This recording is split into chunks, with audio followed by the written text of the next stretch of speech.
Olá pai e mãe, espero que você esteja bem, porque agora, nós vamos conhecer os 5 fundamentos, para conseguir ensinar o seu filho a ler, da melhor forma, e no menor tempo possível. Fundamento número 1, respeite o processo do seu filho. Lidar com crianças não é uma tarefa fácil, muitas vezes elas são teimosas e insistem no erro, mas quando se trata de aprender algo novo, é necessário manter a calma e ter respeito com seu filho. As crianças são constantemente desrespeitadas, não por maldade, talvez por desconhecimentos ou impaciência, mas os pais tratam constantemente seus filhos como servos e não como seres humanos que estão em desenvolvimento, e aprendem tudo o que está ao seu redor. Reflita uma coisa, quantas vezes você fez ou olhou alguém fazer as seguintes atitudes? Mandou o seu filho dormir, porque era a hora de dormir. Disse para o seu filho, criança não tem que querer nada, ordenou que seu filho estudasse, porque sim, ele tem que estudar, porque é isso ou ele vai puxar carroça quando crescer. Guarde a resposta para você e acompanhe meu próximo exemplo. Certa vez eu estava vendo o relato de uma pedagoga, que atendia um filho rebelde. A mãe dizia que ele era terrível, e o filho complementou dizendo que ele mesmo tinha jogado um prato na professora.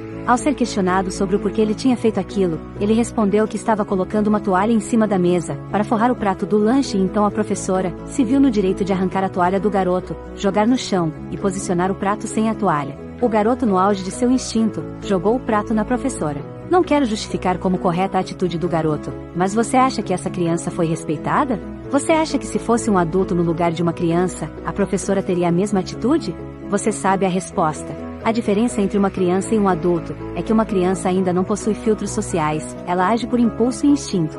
Uma criança ainda está aprendendo como o mundo funciona, captando os seus padrões, e nós como pais cometemos o erro de não saber lidar nessa fase da criança. Portanto, respeite o seu filho e seja coerente. Você quer que ele estude? Ao invés de simplesmente obrigá-lo a ficar sentado em uma cadeira e mandá-lo fazer a atividade em casa, faça-o entender o porquê ele deve estudar, faça ele entender os benefícios que ele terá com o estudo.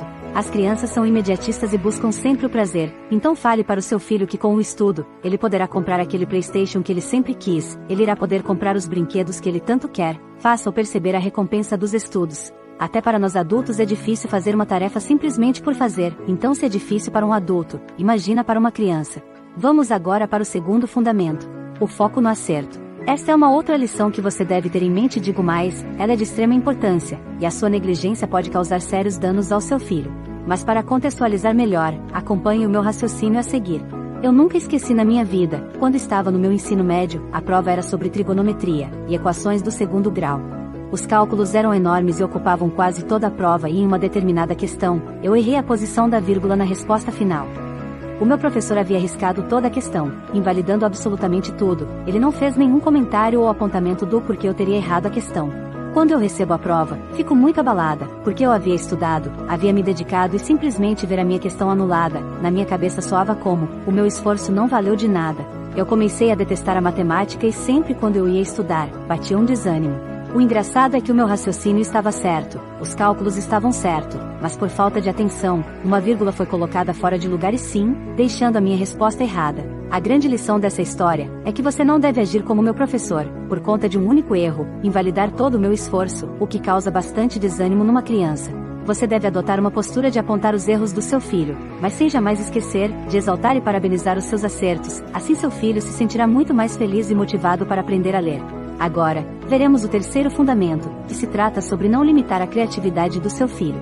Você deve estar se perguntando qual a relação da criatividade com a leitura, eu apenas digo que elas estão intimamente ligadas, porque tanto a leitura, quanto o exercício da criatividade, são atividades que estimulam a mente da criança, além de facilitar no desenvolvimento da habilidade de escrever. Entretanto, é muito comum que os pais cortem essa criatividade, por exemplo, na fase em que a criança está descobrindo o mundo, geralmente elas tendem a começar a desenhar, em específico na parede. Eu sei, causa aquela raiva ver o seu filho riscando a sua linda e bela parede, então o seu primeiro instinto é gritar. Nesse momento, você está mandando 2 principais estímulos para o seu filho. O primeiro é que as coisas se resolvem na gritaria. A segunda é que desenhar é algo ruim. O que você deve fazer nesses casos, por exemplo, é redirecionar um lugar para o seu filho expor a criatividade dele, fornecendo um papel e uma caneta, deixando sempre disponível para ele,